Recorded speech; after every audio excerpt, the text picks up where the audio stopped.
میں بھی 5 ہی حصوں میں تقسیم کر رہا ہوں اس صورت کے اعتبار سے، لیکن ذرا الفاظ مختلف ہیں، عنوانات مختلف ہیں۔ میں اس صورت کے الفاظ کو عنوان بنا رہا ہوں۔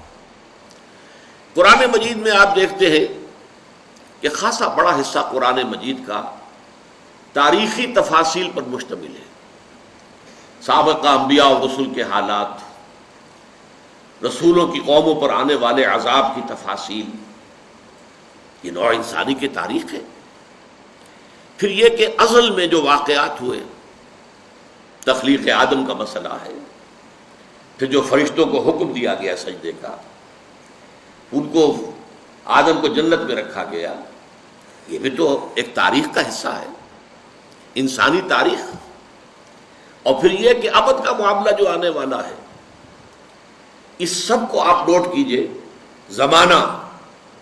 زمانہ در حقیقت اس سب کو کور کر رہا ہے۔ زمانہ کیا ہے، یہ میں ابھی اس کے بعد انشاءاللہ تفصیل سے عرض کروں گا کہ اس میں کیا مباحث ہیں، کیونکہ ماہیت زمان جو ہے یہ فلسفے کے مشکل ترین مسائل میں سے، لیکن یہ ہے کہ یہاں زمانہ جو ہے، یوں سمجھیے کہ ایک چادر کے مانند تنا ہوا ہے ازل سے ابد تک، اور یہ زمانہ چشمدید گواہ ہے کہ کیا ہو رہا ہے۔ اس زمانے نے قوم نوح کو غرق ہوتے دیکھا ہے، اسی زمانے نے قوم ہود کو برباد ہوتے ہوئے دیکھا ہے، اسی زمانے نے، جیسے علامہ اقبال ایک جگہ کہتے ہیں، یہ ستارے جو ہیں می نگریم و می رویم، می رویم و می نگریم، ہم چلتے رہتے ہیں اور دیکھتے رہتے ہیں دنیا میں کیا ہو رہا ہے۔ یہ زمانہ گویا کہ دیکھ رہا ہے۔